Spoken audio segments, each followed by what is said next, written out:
Okay, apologies for whatever noise you can hear today. We have had builders all week on the roof. Also, can we appreciate the aesthetic for one hot second? Like, look at this combo. Today, we're going to talk about breakup albums, because I went through a breakup.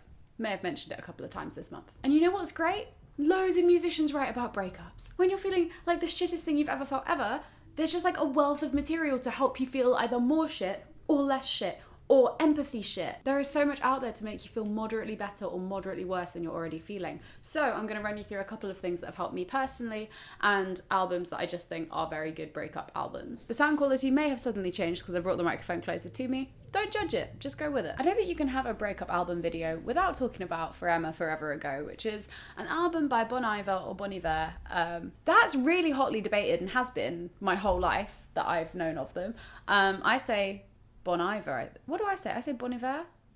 I don't know what I say. But yeah, For Emma Forever Ago is an album about Justin Vernon going through a horrific breakup. And you can just feel it throughout all of the songs. The songs are so deeply emotional and resonant and stunning. Like, it's just like the most gorgeous music you've ever heard. And I remember when I was, I think I was 17, I went to Latitude Festival and saw them live, having never heard any of their music on the albums.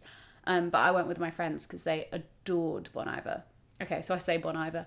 And oh my goodness, it was the most moving, magical, cinematic almost experience I've ever had with music. It was like it was breaking me apart. It was so beautiful. So when it comes to breakup albums, I honestly think For Emma Forever Ago is one of the most poignant, most beautiful and most haunting. I love Flume, I love The Wolves, I love Skinny Love. Moving on to an album that I'm going to get killed for if I don't mention it, 808s and Heartbreaks by Kanye. It's a heartbreak album, and so many people adore it.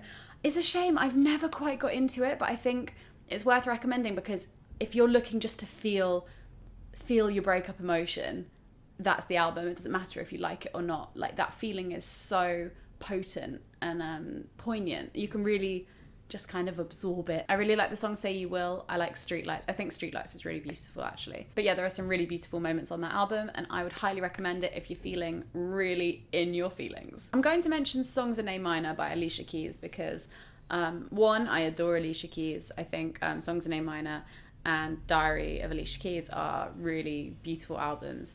But Songs in A Minor has a couple of songs. The whole thing isn't about heartbreak, but it's a really classic R&B album for those really moving, soulful love songs. And my favourite song, one of my favourite songs of all time, is on that album. It's called Falling. And that is just, yeah, the torment of going round and round in circles and loving someone, thinking you should do without them and then going back to them. And I just think that all the songs she writes about heartbreak are really, really great. I'd also add How Come You Don't Call Me. I think that's great as a song. And Why Do I Feel So Sad? That song is just like... But then there's also a bit of empowerment in it as well, like A Woman's Worth is on there. Again, we're talking soulful. You can't do soulful without Back to Black by Amy Winehouse. I think Back to Black is maybe the most encompassing breakup album in terms of there's so many feelings within that. Amy had a really, really confusing, long, drawn-out relationship with, I think he's called Blake. And Blake also was just really fucked up. Like, there was so much drugs and alcohol involved, and it was just really messy and nasty. All while Amy is becoming really famous. And so, yeah, this album is just so much emotion, but also a kind of nonchalance, a kind of, oh, fuck it, I really can't be bothered with this. But also, it's tiring for her, and you can feel how tired she is by a lot of it, but also how raw all the emotion is. I love Back to Black. I love You Know I'm No Good. I love Rehab. I basically love all the singles off this album. He Can Only Hold Her, great song. Again, we're going for some super sad music here. I'm not saying this is the saddest, most breakup album, but if you are looking to get in your feelings, we are talking Dear by Keaton Henson. Keaton Henson makes absolutely beautiful music. It's kind of on the Bon Iver spectrum. It's a bit more acoustic, I think, maybe, and slightly less complex. But there's this song called, I think it's Charon or K-Ron, I'm not sure.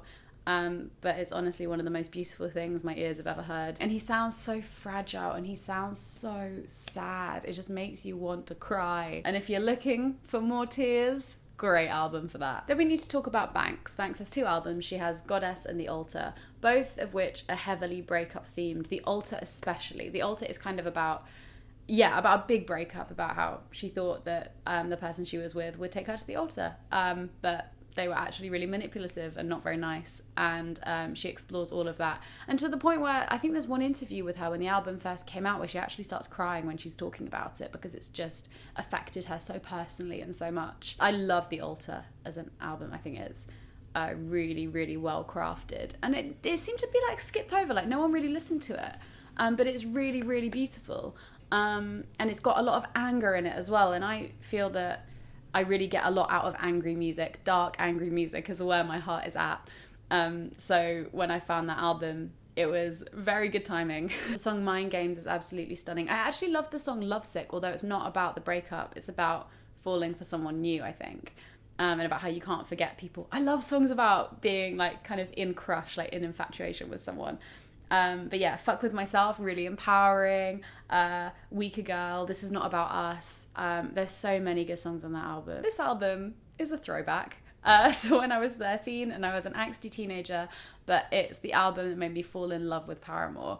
And it's called All We Know Is Falling. It's so emotional. And there's so much music from that kind of pop punk genre that's really good, like breakup music, because you can feel the anger, you can feel the sadness, and it's also expressed through like sonically really well as well. But All We Know Is Falling just has some really heart-wrenching songs on it. I think the song Brighter is really, really beautiful, and when I hear it I start welling up. And the same with My Heart. I can still play My Heart on the piano. It's one of the first songs I learned.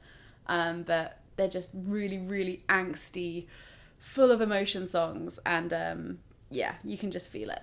You just feel. Also, shout out to the song 3 Cheers for 5 Years by Mayday Parade. That's a great breakup song. That hits me in the feels every time, even though it's so cliche.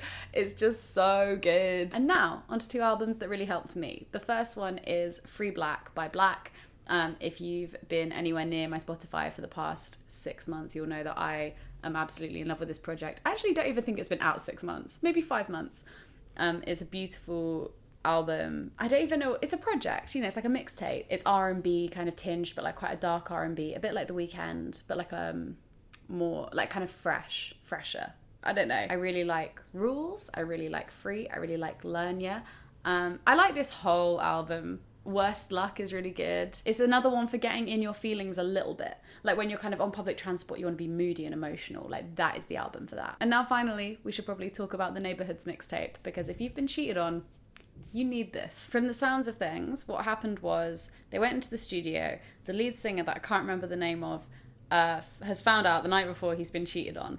And so the whole album kind of takes shape around the fact that he has to go through a breakup and it sucks and he got cheated on really badly. It's just so angry and so sad, but so interesting as a project. I love when people do mixtapes. I love mixtapes so much. But yeah, there's lots of kind of like questioning songs like You and I, True Story, Real Life. What else do I love on that album? I Can't Even, which is the one you can listen to on Spotify with French Montana. He's just so angry. The thing about this anger is it's kind of a vulnerable anger, which I really appreciate, because you do see glimpses of the self-destructive side of that sadness and frustration. And that's quite nice. That is good that that's like a multifaceted thing that can be conveyed through this project. I think that's everything. That is my breakup albums guide. I'm sure there's so many more. Like I was going through my iTunes, like where are all the breakup albums I've listened to? So if you have recommendations or obvious things I've missed out, do leave them in the comments. And thank you so much for watching. I will see you in my next video.